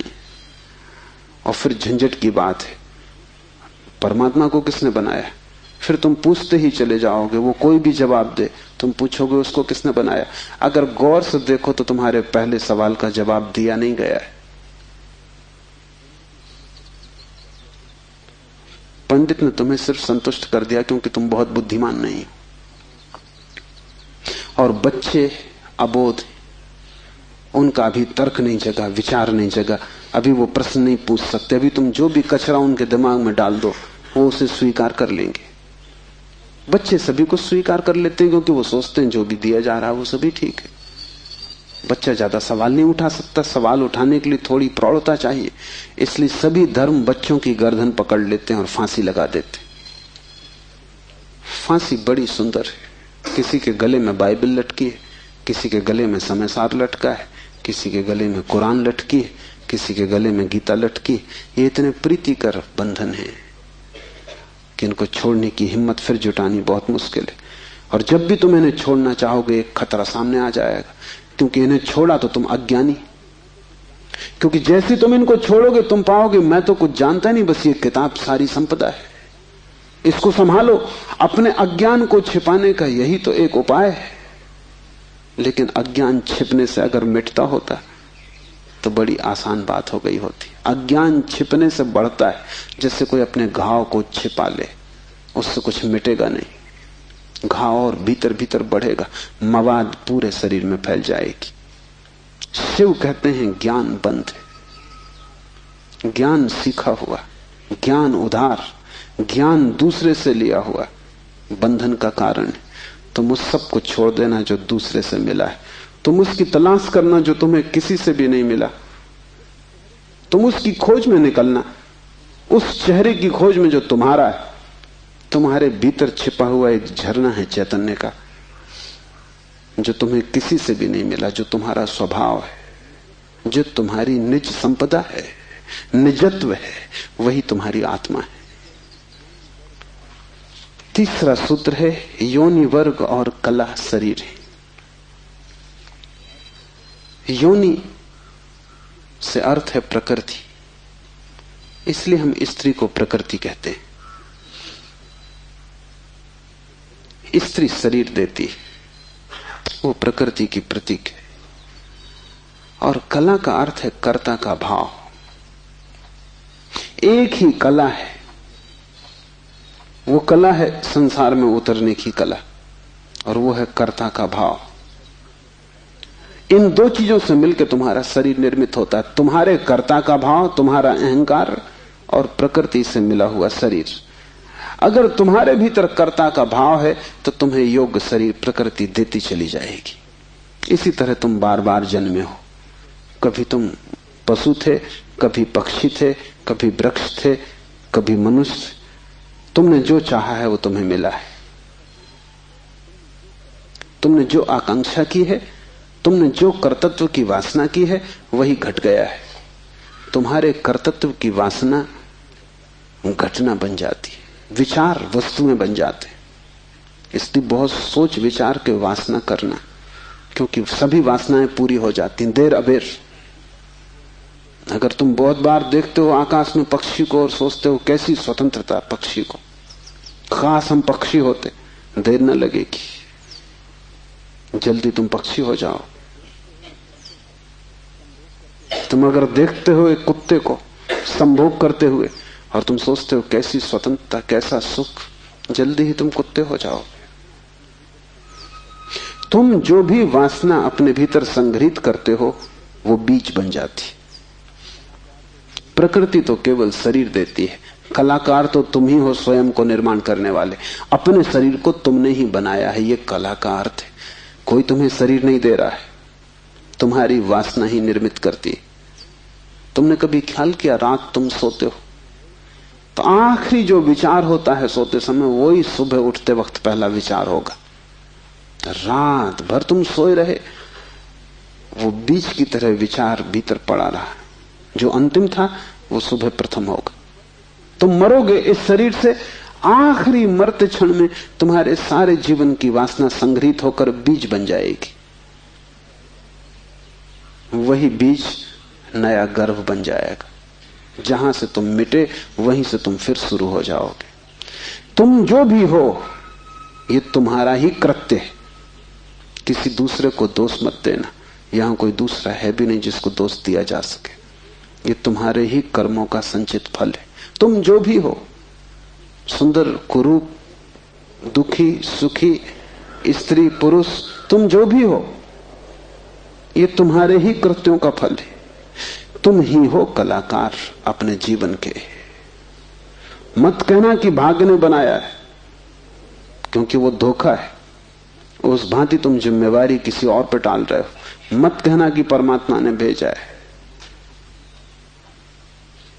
तुम परमात्मा पर जिम्मेदारी मत डालना, क्योंकि ये तरकीब है खुद के दायित्व से बचने की। इस कारागृह में तुम अपने ही कारण हो। जो व्यक्ति इस बात को ठीक से समझ लेता है कि अपने ही कारण में यहां हूं, उसके जीवन में क्रांति शुरू हो जाती। शिव कह रहे हैं योनि वर्ग और कला शरीर है। प्रकृति तो सिर्फ योनि है, वो तो सिर्फ गर्भ है। तुम्हारा अहंकार उस योनि में बीज बनता है। तुम्हारे कर्तृत्व का भाव कि मैं ये करूं, मैं ये पाऊं, मैं ये हो जाऊं, उसमें बीज बनता है। और जहां भी तुम्हारे कर्तृत्व की कला और प्रकृति की योनि का मिलन होता है, शरीर निर्मित हो जाता है। इसलिए बुद्ध पुरुष कहते हैं सभी वासनाओं को छोड़ दो, तभी तुम मुक्त हो सकोगे। तुमने अगर स्वर्ग की वासना की तो तुम देवता हो जाओगे, लेकिन वो भी मुक्ति ना होगी, क्योंकि वासनाओं से कभी भी अशरीर की स्थिति पैदा नहीं होती। सभी वासनाओं से शरीर निर्मित होते हैं। जब तक तुम निर्वासना को उपलब्ध नहीं हो, जब तक तृष्णा तुमने पूरी ही नहीं छोड़ दी, तब तक तुम नए शरीरों में भटकते रहोगे। और शरीर के ढंग अलग हों, शरीर की मौलिक स्थिति एक ही जैसी है। शरीर के दुख समान है, चाहे पक्षी का शरीर हो चाहे आदमी का शरीर हो, दुखों में कोई भेद नहीं है। क्योंकि मौलिक दुख है आत्मा का शरीर में बंध जाना। मौलिक दुख है कारागृह में प्रविष्ट हो जाना। फिर कारागृह की दीवारें वर्तुलाकार हैं कि त्रिकोण हैं कि चौकोन हैं, उससे कोई हल नहीं होता, उससे कुछ फर्क नहीं पड़ता है। तुम भला सोचते हो फर्क पड़ता है। एक मेरे मित्र हैं, ड्राइंग के शिक्षक हैं, उन्हें जेल हो गई। लौटे 3 साल बाद तो मैंने उनसे पूछा कैसे रहे दिन, कैसे कटे दिन। उन्होंने कहा और तो सब ठीक था, लेकिन मेरी कोठरी के कोने 90 कोण के नहीं थे। वो ड्राइंग के शिक्षक हैं, उनकी बुद्धि वो 90 कोण के नहीं थे कोठरी के कोने। उनकी असली तकलीफ 3 साल यही रही, क्योंकि उसी कोठरी में रहना और बार बार देखना वो कोना वो 90 कोण का नहीं। तो जो बात उन्होंने मुझसे कही वो ये कि तो और तो सब ठीक था, बाकी कुछ अड़चन ना थी, लेकिन कोने ठीक 90 के नहीं थे। कोने 90 के हों कि 90 के ना हो, इससे क्या बुनियादी फर्क पड़ेगा। कारागृह कारागृह, पक्षी का शरीर के आदमी का बहुत फर्क नहीं पड़ता। बंद तुम हो गए वही दुख है, बंध गए तुम वही दुख है। वासना बांधती, वासना है रज्जु जिससे हम बंधते हैं। और ध्यान रखना, तुम्हारे अतिरिक्त और कोई जिम्मेवार नहीं है। उद्धमो भैरवा, चौथा सूत्र है उद्धम ही भैरव है। उद्धम उस आध्यात्मिक प्रयास को कहते हैं जिससे तुम इस कारागृह के बाहर होने की चेष्टा करते हो। भैरव शब्द पारिभाषिक है। भा का अर्थ है भरण, रा का अर्थ है रवण, वा का अर्थ है वमन। भरण का अर्थ है धारण, रवण का अर्थ है संहार और वमन का अर्थ है फैलाना। भैरव का अर्थ है ब्रह्म, जो धारण किए है, जो संभाले है, जिसमें हम पैदा होंगे और जिसमें हम मिटेंगे, जो विस्तार है और जो ही संकोच बनेगा, जो सृष्टि का उद्भव है और जिसमें प्रलय होगा। मूल अस्तित्व का नाम भैरव है। शिव कहते हैं उद्धम ही भैरव है। और जिस दिन भी तुमने आध्यात्मिक जीवन की चेष्टा शुरू की, तुम भैरव होने लगे, तुम परमात्मा के साथ एक होने लगे। तुम्हारी चेष्टा की पहली किरण और तुमने सूरज की तरफ यात्रा शुरू कर दी। पहला ख्याल तुम्हारे भीतर मुक्त होने का, और ज्यादा दूर नहीं है मंजिल, क्योंकि पहला कदम करीब करीब आधी यात्रा है। उद्धम भैरव है। पाओगे देर लगेगी, मंजिल पहुंचने में समय लगेगा, लेकिन तुमने चेष्टा शुरू की और तुम्हारे भीतर बीज आरोपित हो गया कि मैं उठूं इस कारागृह के बाहर, मैं जाऊं शरीर से मुक्त हूं, मैं हटूं वासना से, मैं अब और बीज न बोऊं इस संसार को बढ़ाने के, मैं और जन्मों की आकांक्षा न करूं। तुम्हारे भीतर जैसे ही ये भाव सघन होना शुरू हुआ कि अब मैं मूर्छा को तोड़ूं और चैतन्य बनूं, वैसे ही तुम भैरव होने लगे, वैसे ही तुम ब्रह्म के साथ एक होने लगे। क्योंकि वस्तुतः तो तुम एक हो ही, सिर्फ तुम्हें स्मरण आ जाए। मूलतः तो तुम एक हो ही, तुम उसी सागर के झरने हो, तुम उसी सूरज की किरण हो, तुम उसी महाआकाश के एक छोटे से खंड हो। पर तुम्हें स्मरण आना शुरू हो जाए और दीवारें विसर्जित होने लगे तो तुम उस महाआकाश के साथ एक हो जाओगे। उद्धम भैरव है। बड़ी सघन चेष्टा करनी जरूरी है, क्योंकि नींद गहरी है। तोड़ोगे सतत तो ही टूट पाएगी, आलस्य करोगे संभव नहीं होगा। आज तोड़ोगे कल फिर बना लोगे तो फिर भटकते रहोगे। एक हाथ से तोड़ोगे दूसरे से बनाते जाओगे तो श्रम व्यर्थ होगा। उद्यम का अर्थ है तुम्हारी पूरी चेष्टा संलग्न हो जाए। लोग मेरे पास आते हैं, वो कहते हैं हम करते हैं लेकिन कुछ हो नहीं रहा, और मैं उनकी शक्ल देखता हूं, वो करते हैं ही नहीं, या ऐसा मरे मरे करते हैं जैसे मक्खियां उड़ा रहे हैं। उनके करने में कोई प्राण नहीं है, इसलिए नहीं होता। लेकिन वो आते ऐसे हैं जैसे कि वो परमात्मा पर कोई बड़ी कृपा कर रहे हैं कि करते हैं और नहीं हो रहा। तो शिकायत लेके आए कि कहीं कुछ गड़बड़ हो रही, कहीं कोई अन्याय हो रहा है, कि दूसरों को हो रहा है, हमें नहीं हो रहा। इस जगत में अन्याय होता ही नहीं। इस जगत में जो भी होता है न्याय है, क्योंकि यहां कोई आदमी नहीं बैठा है न्याय अन्याय करने को। जगत में तो नियम है, उन्हीं नियमों का नाम धर्म है। तुम अगर इच्छे दृश्य चले गिरोगे, टांग टूट जाएगी, तो तुम जाके अदालत में ये नहीं कहोगे कि गुरुत्वाकर्षण के कानून पर एक मुकदमा चलाता हूं। तो अदालत कहेगी तुम तिरछे मत चलते, गुरुत्वाकर्षण तुम्हें गिराने में उत्सुक नहीं है, न तुम्हें संभालने में उत्सुक है। तुम जब सीधे सीधे चलते हो वही तुम्हें संभालता है, जब तुम तिरछे चलते हो वही तुम्हें गिराता है। न गिराने की उसकी कोई आकांक्षा है, न संभालने की। तटस्थ है जगत का नियम। उस तटस्थ नियम का नाम धर्म है। उसको हिंदुओं ने रित कहा है। वो परम नियम है। वो तुम्हारी तरफ पक्षपात नहीं करता कि किसी को गिरा दे, किसी को उठा दे। तुम जैसे ही ठीक चलने लगते हो वो तुम्हें संभालता है। तुम गिरना चाहते हो वो तुम्हें गिराता है। वो हर हालत में उपलब्ध है। तुम जैसा भी उसका उपयोग करना चाहते हो वो तुम्हें खुला है, उसके द्वार बंद नहीं है। तुम सिर ठोकना चाहते हो दरवाजे से, सिर ठोक लो। तुम दरवाजा खोल के भीतर जाना चाहते हो, भीतर चले जाओ। वो तटस्थ है। उद्यम भैरव है। महान श्रम चाहिए। उद्यम का अर्थ है प्रगाढ़ श्रम। तुम्हारी समग्रता लग जाए श्रम में, उसका नाम उद्यम है। और तब देर न लगी कि तुम्हारे भैरव हो जाने में। शक्ति चक्र के संधान से विश्व का संहार हो जाता है, 5वां सूत्र है। और अगर तुमने ठीक उद्यम किया, अगर तुमने अपनी संपूर्ण ऊर्जा को संलग्न कर दिया चेष्टा में, सत्य की खोज, परमात्मा की खोज या आत्मा की खोज में, तो तुम्हारे भीतर जो शक्ति का चक्र है वो पूर्ण हो जाता है। अभी तुम्हारे भीतर शक्ति का चक्र पूर्ण नहीं है, कटा बटा है। वैज्ञानिक कहते हैं कि बुद्धिमान से बुद्धिमान आदमी भी अपनी 15% से ज्यादा प्रतिभा का उपयोग नहीं करता। 85% प्रतिभा ऐसे ही सड़ जाती। ये तो बुद्धिमान आदमी की बात है। बुद्धू का क्या हिसाब, वो तो शायद करते ही नहीं। हम अपने शरीर की भी ऊर्जा का पूरा उपयोग नहीं करते, 5% ज्यादा से ज्यादा।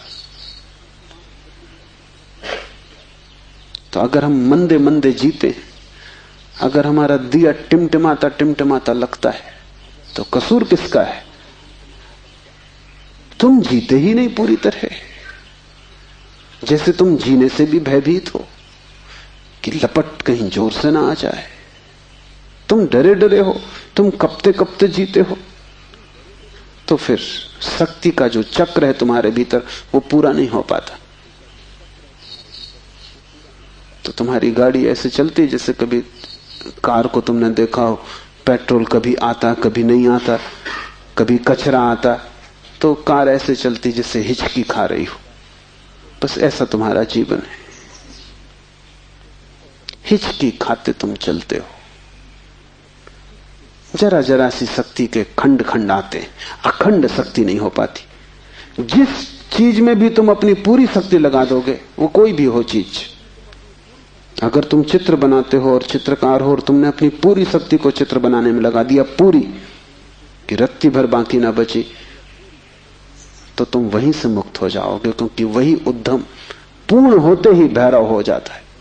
अगर तुम एक मूर्तिकार हो, तुमने सब कुछ मूर्ति में समाहित कर दिया कि मूर्ति बनाते समय तुम ना बचे, बस मूर्ति ही बची, तो शक्ति का चक्र पूरा हो जाता है। जब तुम पूरी शक्ति को निमज्जित करते हो किसी भी कृत्य में, वही ध्यान हो जाता है। भैरव निकट, मंदिर पास आ गया। 5वां सूत्र है, शक्ति चक्र के संधान से विश्व का संहार हो जाता है। और जब भी तुम्हारी शक्ति का चक्र पूरा होता है, टोटल, समग्र, अंश अंश नहीं, पूर्ण, उसी क्षण तुम्हारे लिए विश्व समाप्त हो गया। तुम्हारे लिए फिर कोई संसार नहीं। तुम परमात्मा हो गए, तुम भैरव हो गए, तुम मुक्त हो। फिर तुम्हारे लिए न कोई बंधन है, न कोई शरीर है, न कोई संसार है। पूर्ण शक्ति का प्रयोग स्मरण रखना, इस समाधि साधना शिविर में अगर तुमने पूरी शक्ति को लगाया, ऐसे ही ऊपर ऊपर नहीं ध्यान किए, पूरी शक्ति लगा दी, तो तुम अनुभव करोगे कि जिस क्षण शक्ति पूरी लग जाएगी उसी क्षण, फिर क्षण भर की देर नहीं लगती, अचानक संसार खो जाता है, परमात्मा सामने आ जाता है।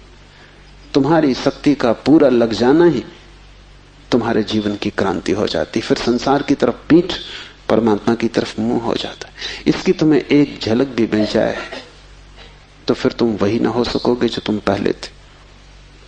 उसकी एक झलक काफी, फिर तुम्हारा जीवन उसी यात्रा में संलग्न हो जाए। तो ध्यान रखना, यहां पूरा अपने को डुबाना तो ही कुछ हो सकेगा। अगर तुमने थोड़ा भी अपने को बचाया तो तुम्हारा श्रम व्यर्थ है। जब तक श्रम उद्यम ना बन जाए, पूर्ण टोटल एफर्ट ना बन जाए, तब तक भैरव की उपलब्धि नहीं। आज इतना ही।